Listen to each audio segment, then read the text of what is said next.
बिस्मिल्लाहिर्रहमानिर्रहीम। अस्सलाम वालेकुम स्टूडेंट। एफएससी पार्ट 2 आज लेक्चर नंबर 1 हमने स्टार्ट करना है। ये यूनिट नंबर 1 है, फंक्शंस एंड लिमिट्स। तो आपको पता है ये जो यूनिट है ये फंक्शंस एंड लिमिट्स से रिलेटेड है। तो फर्स्ट जो इसका पोर्शन है वो फंक्शंस से रिलेटेड है। तो आज हमने फंक्शंस का इंट्रोडक्शन करना है या कंसेप्ट ऑफ फंक्शंस देखना है। तो फंक्शंस क्या होता है, इसकी डेफिनेशन प्रॉपर, इसका कंसेप्ट एंड इसका इंट्रोडक्शन कि ये फंक्शन जो है इंट्रोड्यूस किसने कराया था। तो देख लेते हैं कंसेप्ट ऑफ फंक्शन। देखिए हमारे पास कंसेप्ट ऑफ फंक्शन क्या है। फंक्शन जो इंट्रोड्यूस कराया था ये एक मैथमेटिशियंस था जो 17वीं सेंचुरी में आया था, जिसका नाम था लेबनीज़। तो लेबनीज़ ने ये इंट्रोड्यूस कराया था। लेबनीज़ ने क्या कहा था? लेबनीज़ ने कहा था कि ये जो पूरी यूनिवर्स है, इस पूरी यूनिवर्स को उसने 2 कैटेगरीज में डिवाइड किया है। कौन कौन सी कैटेगरीज है? एक कैटेगरी उसने बनाई थी वेरिएबल्स एंड अदर कैटेगरीज थी कांस्टेंट। क्या कहा था उसने? उसने कहा था कि ये जो पूरी यूनिवर्स है, इस पूरी यूनिवर्स में 2 तरह के जो ऑब्जेक्ट्स हैं या थिंग्स हैं वो एग्जिस्ट करती हैं। कौन कौन see things? Variables and constant.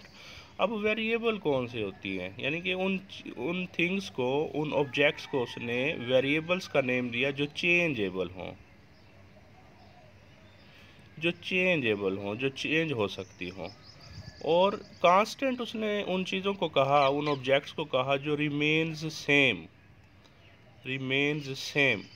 With respect to time, remains same. तो आपकी इर्द गिर्द तो बहुत सी इस तरह की चीज़ें हैं जो कि वेरिएबल हैं या कांस्टेंट हैं, जैसे लाइक अ चेयर, टेबल, ठीक है, बुक्स। तो ये इस तरह की चीज़ें होती हैं, ये मटेरियल्स इस तरह के होते हैं जो चेंजेबल नहीं होते, इनको हम कांस्टेंट की कैटेगरीज में लेते हैं। इसी तरह बहुत सी चीज़ें हमारे पास इस तरह की होती हैं जो चेंजेबल होती है। जैसे हम कह सकते हैं कि जो हमारा सीज़न होता है, मौसम होता है, वेदर, या हम कह सकते हैं कि जो है ना किसी भी स्टूडेंट की जो हाइट है या उसका जो वेट है, ठीक है। तो बहुत सी चीज़ें ऐसी हैं, जैसे डिफरेंट जो हमारे पास जो है ना थिंग्स की जो प्राइस होती है वो चेंजेबल। तो इस तरह की चीज़ें जो चेंज होती रहें, तब्दील होती रहें, एक जैसी ना रहें, उनको वेरिएबल्स कहा जाता है। और कांस्टेंट कौन सी होती हैं? जो रिमेन सेम, जो एक जैसी रहती हैं, उनको कांस्टेंट की कैटेगरी में उसने काउंट किया। तो 2 कैटेगरीज उसने बना दी यूनिवर्स की, एक वेरिएबल, दूसरी कांस्टेंट। अब उसने कांस्टेंट को डिस्कस नहीं किया, उसने कहा कांस्टेंट तो जो भी है, फिर आगे जो वेरिएबल है हमारे पास, वेरिएबल फर्दर उसने इसको भी 2 कैटेगरीज में डिवाइड किया। वेरिएबल को, ये जो वेरिएबल है, उसने कहा कि 2 तरह का होता है वेरिएबल। एक होता है डिपेंडेंट वेरिएबल,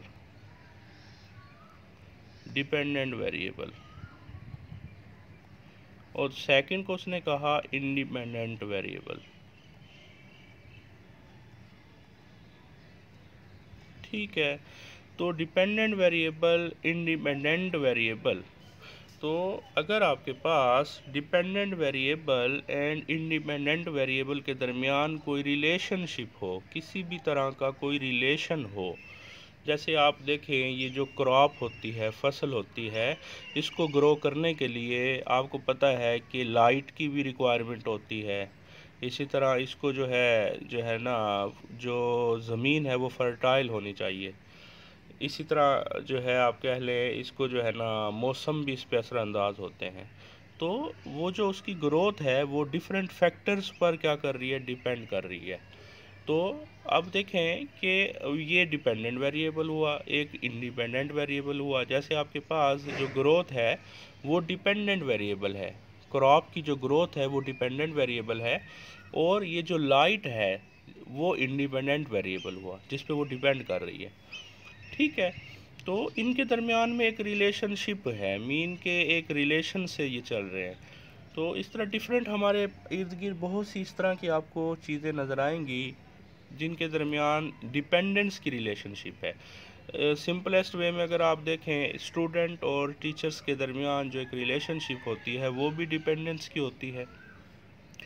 तो बहुत सी इस तरह की चीज़ें होंगी जिनके दरमियान जो रिलेशनशिप होती है वो डिपेंडेंस की होती है। तो ये जो डिपेंडेंस उसने वर्ड यूज़ किया था, डिपेंडेंस, तो इस डिपेंडेंस से इस जो है वो जो टर्म इंट्रोड्यूस हुई है, कौन सी टर्म, फंक्शन, तो यहाँ से उसने इंट्रोड्यूस किया था। क्या कहा था लेबनीज़ ने ये कहा था कि टू वेरिएबल्स के दरमियान, टू वेरिएबल्स किस तरह के होंगे, एक डिपेंडेंट होगा, दूसरा इंडिपेंडेंट वेरिएबल होगा, उनके दरमियान अगर कोई रिलेशनशिप है तो दैट इज़ कॉल्ड फंक्शन, हम उसे फंक्शन कहते हैं। तो ये यानी कि इसका बेसिक इंट्रोडक्शन था। देख लेते हैं इसकी proper definition, concept of function. The term function first introduced by German mathematicians Leibniz, ये डेट दी हुई है 1646 to 1716, to describe the dependence of one variable quantity to another variable quantity, कि अगर आपके पास एक वेरिएबल क्वांटिटी दूसरी वेरिएबल क्वांटिटी पे डिपेंडेंस है तो उनके दरमियान जो रिलेशनशिप होगी उसी को हम क्या नेम देंगे, फंक्शन का नेम देंगे। इसकी एग्जांपल देख लेते हैं। देखें, द एरिया ए। अच्छा, ये एरिया क्या होता है आपके पास? एरिया तो बहुत सिंपल सी चीज़ है। जैसे लेट सपोज ये एक पेज है, ये जो पेज है आप इसमें ये जो स्पेस आई हुई है सारी, इसकी जो लेंथ है एंड विड्थ है, ये सारी जो स्पेस आई हुई है इसी को हम एरिया कहते हैं। ये इसका एरिया है पेज का। तो देखिए एग्जांपल है हमारे पास, the area A of a square. Square क्या होती है? कोई भी ऐसी शेप जिसकी ऑल साइड जो है ना इक्वल हो, लेंथ एंड विड्थ इक्वल हो। The area A of a square depends on one of its side, ठीक है, एक्स, बाय द फार्मूला। देखें, अगर आपके पास कोई भी स्क्वायर शेप की कोई बॉडी है, लेट्स सपोज जैसे ये पेज है, ये जो हमारे पास पेज है हम कह देते हैं कि ये स्क्वायर शेप का है। आपको कहा जाए कि इसका एरिया फाइंड आउट कीजिए, तो लेट्स सपोज कि ये जो पेज है ये इस शेप का है। देखें, ये पेज है हमारे पास, तो सपोज दैट इसकी जो लेंथ है वो हम एक्स रख लेते हैं। तो आपको पता है इसकी विड्थ भी एक्स ही होगी, because length and width are equal होती है स्क्वायर में। तो अब आपको कहा जाए कि इसका एरिया कैलकुलेट करें, ये स्पेस जो है ये सारी कैलकुलेट कर दें कितना इसने जगह घेरी हुई है, तो उसका जो फार्मूला होता है एरिया का वो होता है लेंथ मल्टीप्लाई विड्थ, मीन के क्या आ जाएगा आपके पास फार्मूला, एक्स स्क्वायर आ जाएगा। तो अब आप नोट करें, ये जो आपके पास x है ये लेंथ या विड्थ है, तो ये चेंजेबल चीज़ है। मीन कि अगर आप इसकी लेंथ या विड्थ को ज़्यादा करेंगे तो आपको पता है कि एरिया उससे इफ़ेक्टेड होगा। जितनी ज़्यादा हम जो है उसकी लेंथ या विड्थ को रखेंगे तो आपके पास एरिया भी उतना ही मैक्सिमम या मिनिमम हो जाएगा। तो एरिया जो है वो डिपेंडेंट है, एरिया जो है डिपेंड कर रहा है लेंथ या विड्थ पर। तो एरिया इज़ अ फंक्शन, इसे आप रीड करेंगे एरिया, ए जो है वो फंक्शन है एक्स का, तो ए डिपेंडेंट अपॉन एक्स, ए जो है एक्स पर डिपेंड कर रहा है। ठीक हो गया? तो यहाँ हम यही कह रहे हैं, the area A of a square depends on one of its side x by the formula, because ये फार्मूला होता है। So we say that A is a function, तो हम कह सकते हैं A is a function of x. ठीक है, तो दो तरह के जो वेरिएबल होते हैं हमने डिस्कस किए हैं। लेट सपोज एक वेरिएबल y है, दूसरा वेरिएबल x है, और इनके दरमियान एक डिपेंडेंस की रिलेशनशिप है। तो ये जो वेरिएबल होगा जो आप राइट साइड पर लेफ़्ट साइड पर रखते हैं इसको डिपेंडेंट वेरिएबल कहते हैं, डिपेंडेंट। और ये जो वेरिएबल होता है इसको इंडिपेंडेंट वेरिएबल कहते हैं। ठीक है, तो इनके दरमियान इक्वलिटी की एक रिलेशनशिप है, तो ये दैट इज़ कॉल्ड फंक्शन। तो इस साइड पे जो वेरिएबल होता है वो डिपेंडेंट होता है इस साइड वाले वेरिएबल पर। तो यहाँ पे यही रिलेशनशिप है। तो इसे रीड कैसे किया जाता है? So we say that A is a function of x. A जो है वो फंक्शन है, ए जो है वो फंक्शन है एक्स का। ए जो है वो डिपेंड कर रहा है किस पर? एक्स पर। या आप इसे ये कह सकते हैं, देखें, ए डिपेंड्स अपॉन साइड एक्स। ठीक हो गया। तो ये आपके पास देखें, ये हमने वही शेप बनाई हुई है। इसी तरह नेक्स्ट इसकी एक और एग्जांपल ले लेते हैं हम। The volume V of a sphere depends on its radius are.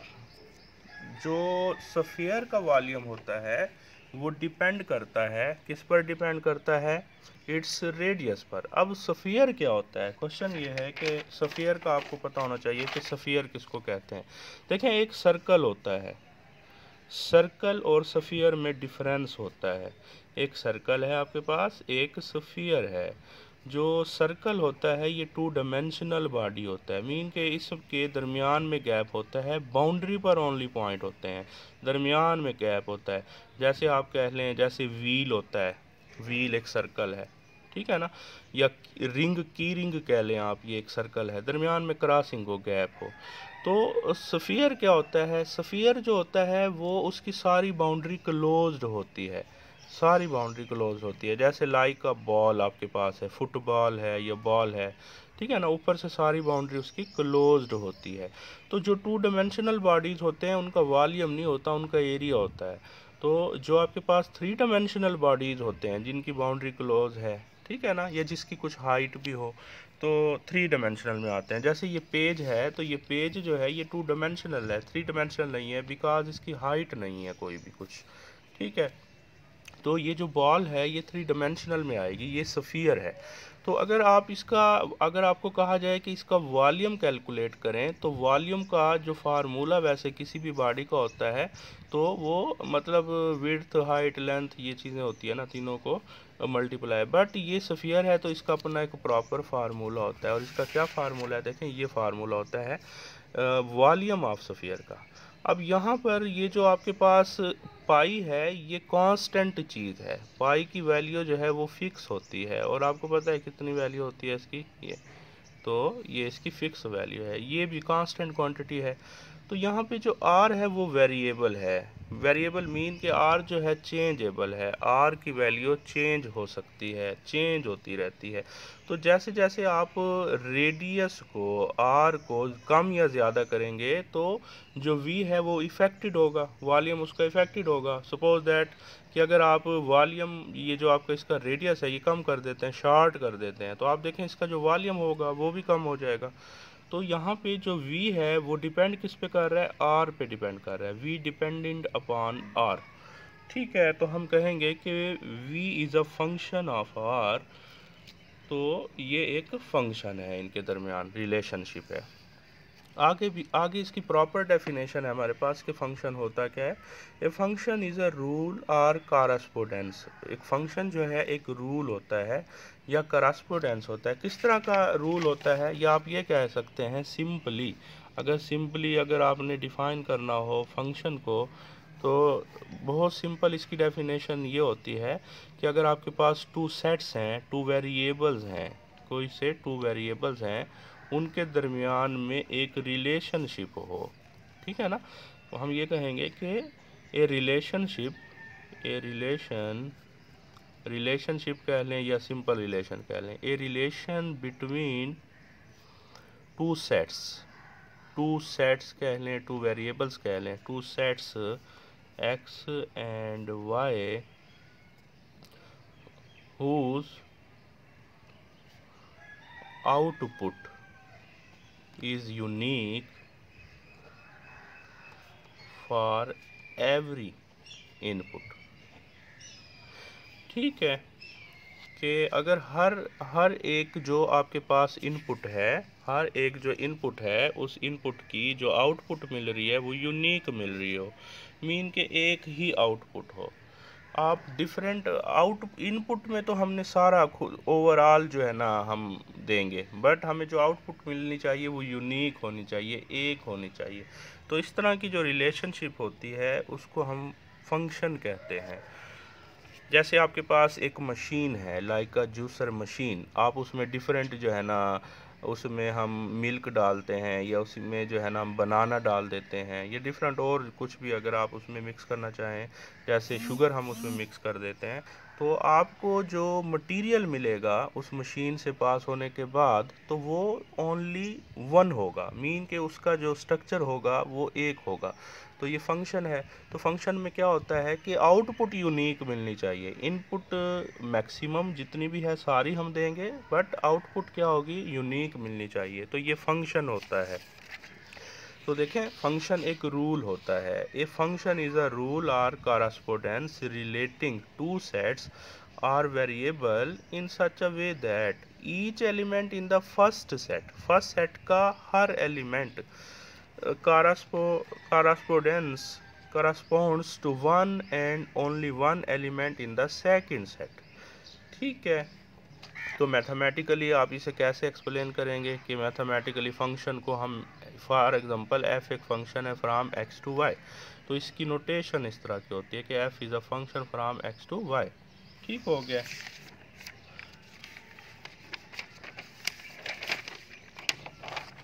इसकी एग्जांपल ले लेते हैं। आपके पास टू सेट्स है। जैसे एक सेट आपके पास क्या है, x है।